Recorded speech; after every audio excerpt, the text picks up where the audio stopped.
নমস্কার। আগত সুধী যাত্রা দর্শক শ্রোতা মন্ডলীগণকে ধুমারিগ্রাম নটরাজ যাত্রা সংস্থার পক্ষ থেকে যথাযথ স্থানে জানাই প্রণাম, নমস্কার, প্রীতি, শুভেচ্ছা, অভিনন্দন। শ্রী শ্রী শিব শম্ভু, শ্রী শ্রী মা দুর্গা, শ্রী শ্রী মা কালী, শ্রী শ্রী মা সরস্বতী, শ্রী শ্রী মা মনসা, শ্রী শ্রী বাবা বাছিরায়, শ্রী শ্রী বাবা সন্ন্যাসী ও কলির যুগাবত শ্রী শ্রী গৌরঙ্গ মহাপ্রভু এবং পরম পুরুষ ঠাকুর শ্রী শ্রী রামকৃষ্ণ পরমহংসদেব জগন্নাথ মা সারদা মায়ের পাদ মধ্যে প্রণাম জানি ও আশীর্বাদ মাথায় নিয়ে নাট্যকার্য গিরিশচন্দ্র ঘোষের রাতুল চরণে প্রণাম জানিয়ে ও তার পথ অবলম্বন করে তারার মালা দিয়ে সাজানো সুন্দর রাতের নীল আকাশের নিচে তিন দিক খোলা রঙিন রঙ্গমঞ্চে পরিবেশিত হচ্ছে রহস্যঘন, রোমাঞ্চক, শ্বাসরুদ্ধকারী, বেদনা বিধুর এক অশ্রু সজল সামাজিক যাত্রা পালা বিসর্জনে দেবী বোধন। রচনা ডক্টর তাপস কুমার, নির্দেশনা সর্বশ্রী হরেন্দ্রনাথ মণ্ডল, শ্রুতিপাঠ হরেন্দ্রনাথ মণ্ডল। আরোহণী আবহনী অন্তরে সাজসজ্জা ও মহিলা চরিত্র রূপদানে পুরুষ সন্তান ড্রেস হাউস টেলিপুকুর পূর্ব বর্ধমান বিমল মণ্ডল, বিশ্বনাথ মণ্ডল, দিলীপ মণ্ডল, সমীরণ মণ্ডল। তত্ত্বাবধান আকুল উদয় কমল, সহযোগিতায় ধোবার গান সোনা।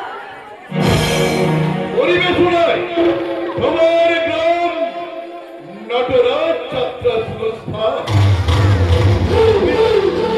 সর্বশ্রী তাপস মণ্ডল, শ্রীকান্ত মণ্ডল, মন্টু সরকার, বাদল বাগুলি, সঞ্জীবন মণ্ডল, সুব্রত মণ্ডল, জয়দেব রায়, চিন্ময় বাউরি, সুপ্রভাত মণ্ডল, সুশান্ত মণ্ডল, শতাব্দী দাস, উৎপলিকা অধিকারী, রানী চ্যাটার্জি ও পূর্ণিমা চ্যাটার্জি। 2018 সালে বিষ্ণুপুর মঞ্চে যাত্রা প্রতিযোগিতায় সর্বসেরা অভিনেতার সম্মানে ভূষিত অপ্রতিদ্বন্দ্বী নায়ক সমর মণ্ডল সম্পাদিত, পরিচালিত, সংশোধিত ও সহ-নির্দেশিত এবং অভিনীত সামাজিক যাত্রাপালা ভাঙা গোড়ার বিষাদ লগ্নে আর ভালোবাসার মধুর মিলন, নকল স্বামীর আসল শ্বশুরে বিসর্জনে দেবীর বোধন, দেবীর বোধন, দেবীর বোধন।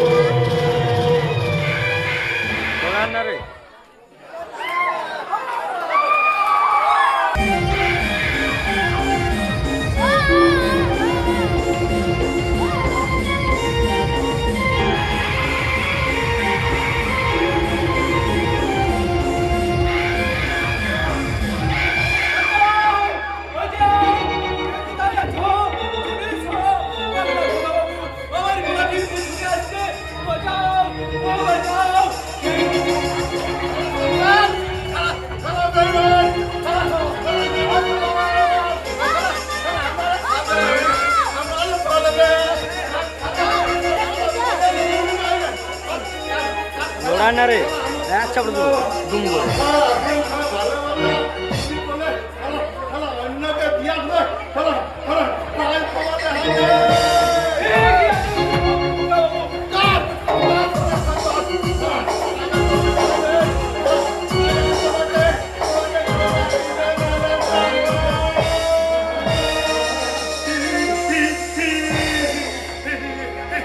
তুমি মিথ্যা করে গোলাটিকে ধরলে তাই না খোকা বাবু?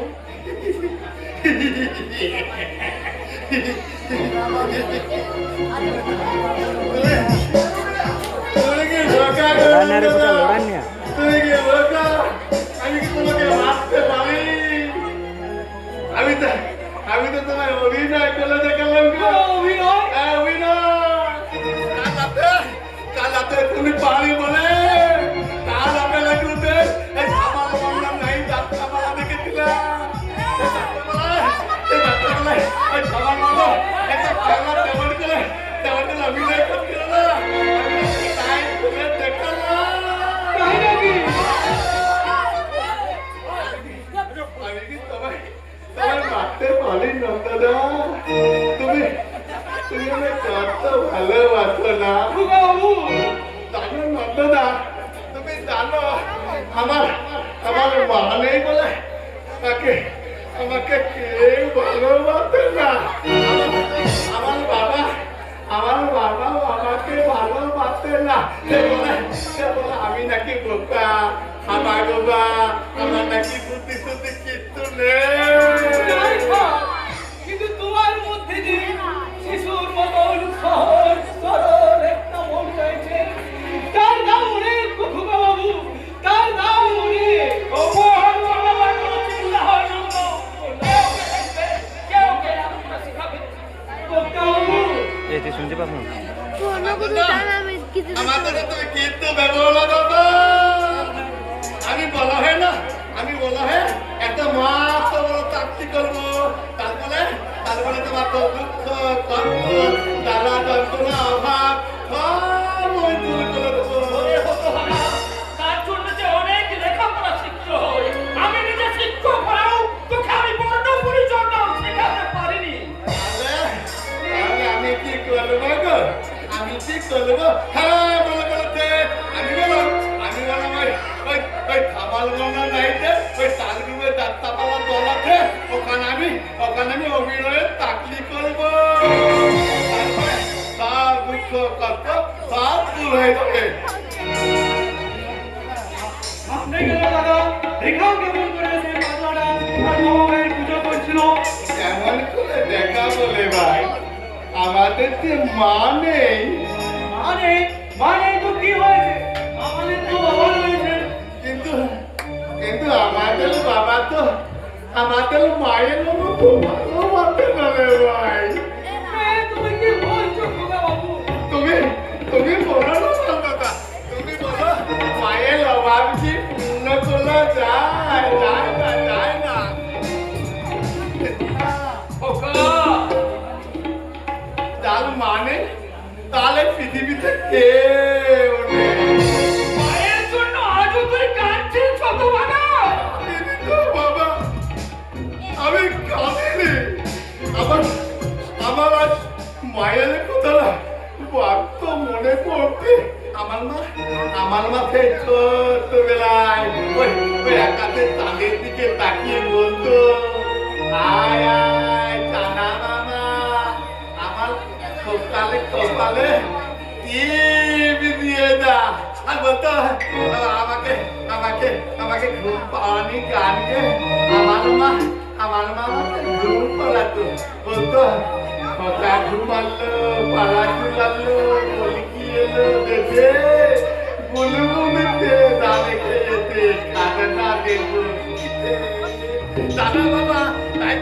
তাই তো আমার মনে হয় ওগো ঠাকুর, এই দেবতা দিল মাঠে আমার মতো একটা পাকে এই পৃথিবীতে কেন পাঠিয়ে তো ঠাকুর, কেন পাঠিয়ে তো? ওগো ঠাকুর, আমাকে তুমি আমার এলাকাতে পাঠিয়ে দাও ঠাকুর। আমাকে তুমি এলাকাতে পাঠিয়ে দাও। আমাকে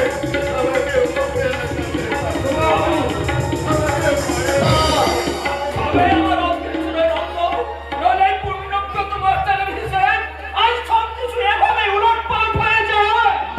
বলছো কেন বাবা? দাদা হওয়ার বাবাকে শেখা হলো তো আমি তোমার ইচ্ছে অনুযায়ী উচ্চ শিক্ষা অর্জন করে আমার বিশ্বাস আমি খুব শীঘ্রই একটা চাকরি জোগাড় করে নেবো আর দাদা সমস্ত দায়িত্ব মাথায় তুলে নেবো।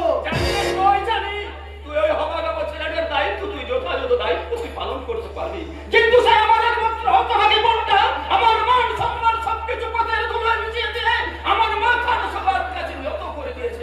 দাদা দাদা এই কি পিসিমা তুমি? আমি আমি ফিরে গেছি রিদু। দাদা দাদা তুমি আমার ক্ষমা করো দাদা। কেন এসেছিস সেখানে? দূর হয়ে যা আমার সামনে থেকে। দাদা আমি দূর হয়ে যা, দূর হয়ে যা, এখন বলছি আমার সামনে থেকে দূর হয়ে যাও। আপনি কি বলছেন কর্তা বাবু? শোনো না দিদিমণিকে আপনি। তুই থাম বললো, তুই থাম। যেদিন ও আমাদের সঙ্গে সমস্ত সম্পর্ক ছেদ করে চলে গেছে, সেই দিনে ওর সঙ্গে আমরা সমস্ত সম্পর্ক ছেদ করে দিয়েছি। আজ ওর সঙ্গে আমার কোনো সম্পর্ক নেই। তুই দূর হয়ে যা আমার সামনে থেকে। এমন শাস্তি তুমি আমায় দিও না দাদা। তোমাদের অমান্য হয়ে মালিকের সঙ্গে পালিয়ে গিয়ে হয়তো আমি মহা পাপ করেছি। আর আজ তাই তো সেই মহা পাপের প্রায়শ্চিত্ত আর শুরু হয়ে গেছে দাদা। আমার স্বামী কি তোমার হয়েছে স্বামী? বলো পিসিমা বলো, পিসেমশাইয়ের কি হয়েছে? তিনি এখন কোথায়? দেখবি বাবা তবে ওই যে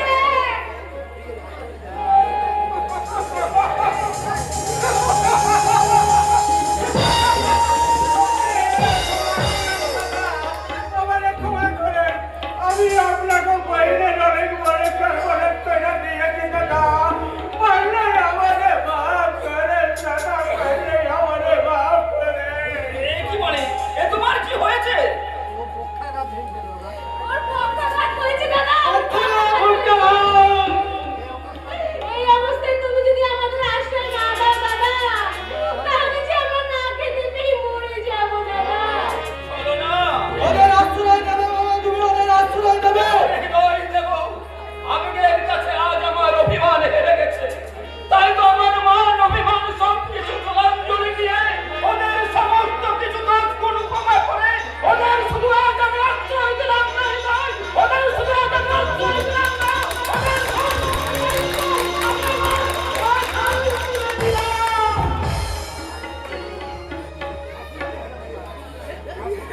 আসুন পিসেমশাই, ওকে বাড়িতে নিয়ে যান। বন্ধুরা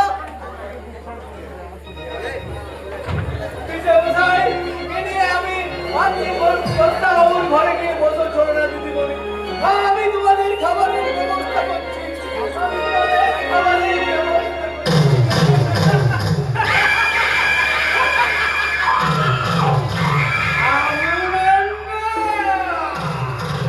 আমি নিশ্চয়ই খাবো।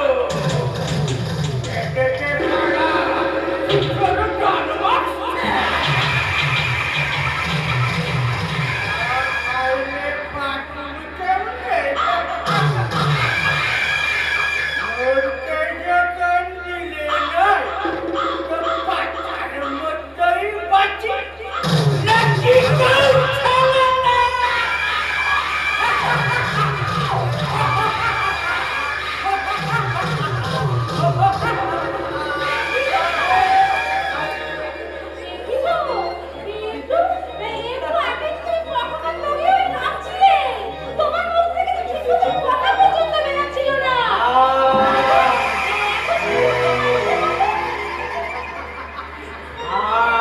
চলে না ভাই, এই হইল বিয়া। ওই মালিক চাঁদের ভাই। মালিক চাঁদের ভাই।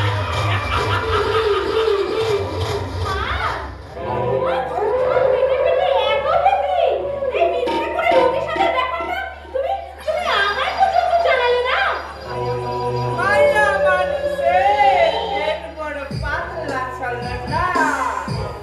তোমারে কইলে যদি ভাস হইয়া যায়, সেই ভয়ে বলি নাই।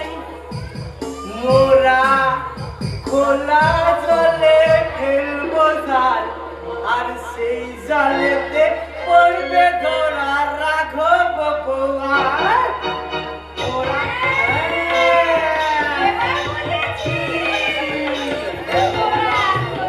দাদা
কে কে তুমি বাঁধার মতো হি হি করে হাসছো কেন? একটা দেবা হাতবা, একটা বালা দেবা, একটা ডিঙ্গি মেয়ে ছেলে পেটা তেলের মতো হাফ প্যান্ট পরে তিলিং বিলিং করে লাফাচ্ছে। আমার বেটা ছেলের সাথে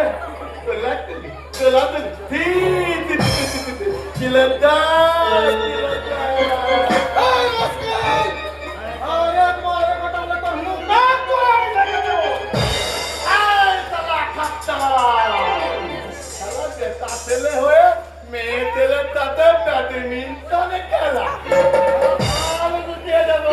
আমার দ্বিতীয় গিয়ে মেয়ে ছেলের সাথে আমি সবাই খবরদার খবরদার কাউকে কিছু বলো না, তাহলে কিন্তু খুব খারাপ হয়ে যাবে। খালা ভালো খালা তুমি বোধো ম্যামটা তাহলে বলো তো ও দাদুলে আসলে থালি বলে কলসিটা খেয়ে জল নিয়ে মেয়েটা বাড়ি ফিরে যাচ্ছে, ওই পোশাকটা ভালো না তো বলে আদা লেংটা পোশাকটা ভালো? হট পরে শাড়ি আর তোমালে পেটা তেলের মতো ছোট ছোট তুলের ঠাট্টা সুন্দর, ওই পেটা কাতলা কালো মেঘের মতো এলো তুলের ঠাট্টা সুন্দর। কাজলা কালো মেঘের মতো এলো চুল। তোমরা বলো আদালে তো পোতাক তুলে ঘুরে বেড়াও বলে তো ওই আদালের মতো ছেলে না তোমাদের থেকে তিনকিনি মালে লেখাপড়া শিখে পণ্ডিত হলে বুঝি মান সম্মান লজ্জা সব ফুটিয়ে দাও। ওই রাস্কেল, তখন থেকে এমন গান দিচ্ছিস ও যেন তোর ঘরের বউ। আমার বউ এমন আদালেটা কেন হবে গো? আমার বউ হবে দেবী প্রতিমার মতো সুন্দর। দাঁড়ান, কি বলে? তার মাথায় থাকবে এক হাত ঘোমটা, কপালে থাকবে ওই তাদের মতো সুন্দর একটা লাল বড় তীর, আর তার পায়ে থাকবে আলতা লাগা পায়ে থাকবে নুপুর, তার আগা পায়ে চুমুক চুমুক নুপুর বাজবে, কপালে মতো আকালে পোশাক পরে পিলিমিলি করে ওই টিকলি মাথা আপনারা পাবে না। দাঁড়ান, তোমার অনেক ঔদ্ধত্য আমি সহ্য করেছি, কিন্তু আর নয়। কনভেন্টে পড়া এই দেবী রায়কে তোমার মতো একটা হাদা ভোদা গোবর গণিত পাগলা মঠ জ্ঞান দেওয়ার কোনো শোভা পায় না। ঠিক বলেছো ডার্লিং, ওকে আমি এমন উচিত শিক্ষা দেবো যে ও দ্বিতীয়বার এমন করার দুঃসাহস হবে না।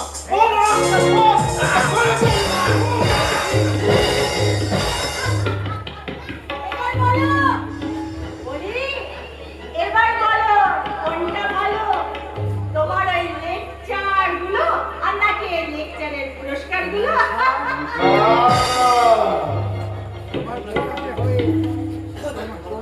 তোমার বউ নাকি হবে আমার? আই বাবা দেবী প্রতিমার মতো দেবা, আমার মতো আধা ল্যাংটা মেয়ে ছেলে নয়। তা শোনো,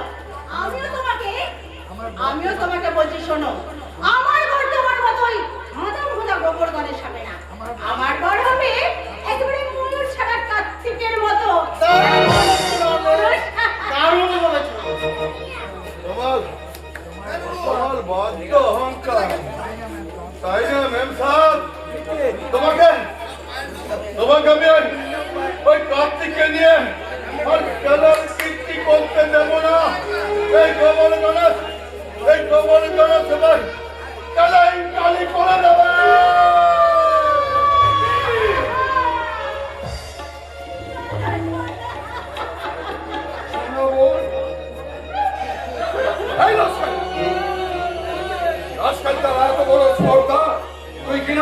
আমার বোনের সম্মান নিয়ে ছিলিমিলি খেতে চাইছি। এবার আমার কি হবে দাদা শোনা? এবার আমার কি হবে?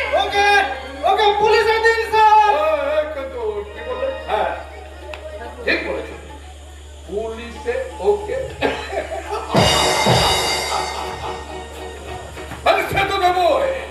সে তো দেবই কাঞ্চন। তার আগে না ওই রাস্কেলটাকে আমি নিজের হাতে শায়েস্তা করে কিন্তু আমার কি হবে দাদা শোনা?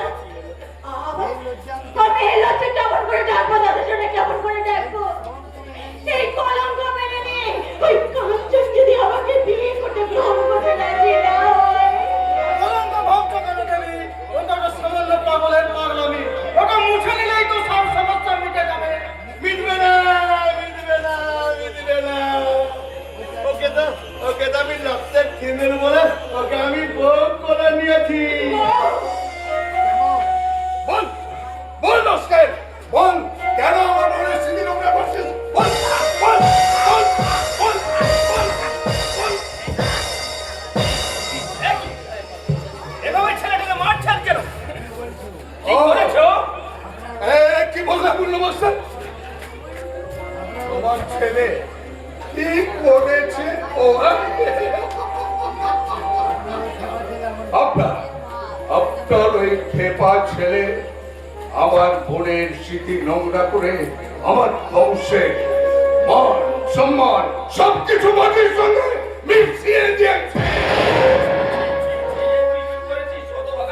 তুই শুধু এই মেয়েটাই অসম্মান করিসনি, সবার সামনে আমার মাথাটা নত করে দিয়েছিস। বল, বল, তোমাকে বল।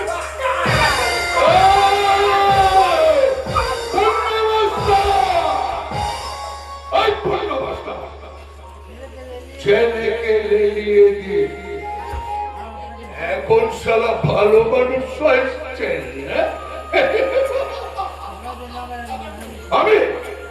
আমি অরূপ প্রায় ওই পূর্ণবস্তা তোমার বিরুদ্ধে মানহানির মামলা করবো। শুনুন রায় মশাই, আমার কথা শুনুন। আমার হাবাগোবা ছেলেটা না জানে না বুঝে হয়তো এ ভুল করেছে। তার জন্য আমি আপনার কাছে হাত জোড় করে ক্ষমা চাইছি রায় মশাই। কিসের ক্ষমা? আমি ওই ভদ্রলোকের বাগদত্তা।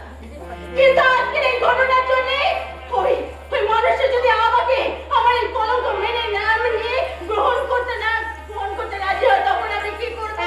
কে আমার এই কলঙ্ক মেনে নিয়ে আমাকে বিয়ে করতে রাজি হবে? কে? তুমি চাইলে আমি তোমায় বিয়ে করবো মেমখা। দ্বিতীয়বারের কথা বলে তোর চিন্তা আমি ছিঁড়ে দেব। আপনি ঠিক বলেছেন স্যার। আমার মনে হয় এই বাপ ছেলে যুক্তি করে কাণ্ডটা ঘটিয়েছে। আশা সংযত করো যুবক। এত নোংরা রুচি বলতে উন্নত তোমার সাথে নেই। শোনো মা, শোনো। যে প্রশ্নগুলো তুমি আজ আমায় করলে তার আমি যথাযথ উত্তর হয়তো আজ দিতে পারবো না। তবু আমি তোমায় বলছি মা, একটা বাস্তব বুদ্ধিহীন হাবাগোবা ছেলে খেয়ালের বসে আজকে কাণ্ডটা করেছে। সেটা তুমি কি একটা দুর্ঘটনা বলে মেনে নিতে পারো না? জীবনে চলার পথে আমরা বহু সমস্যার সম্মুখীন হই। সব সমস্যার সমাধান করতে পারবো না বলে কিছু কিছু সমস্যা আমরা এড়িয়ে চলার চেষ্টা করি। ঠিক তেমনি করে আজকের এই ছোট্ট সমস্যাটা তুমি কি এড়িয়ে চলতে পারো না মা?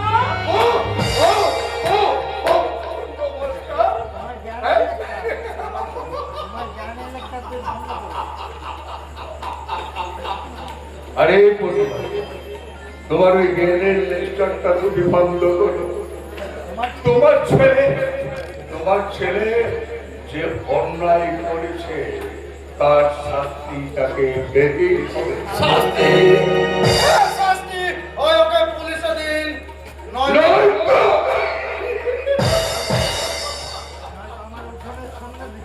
কি বলে? ওকে পুলিশে দিন। পুলিশ? নয়তো না অরূপ রায় ওকে নিজের এই দুটো হাত দিয়ে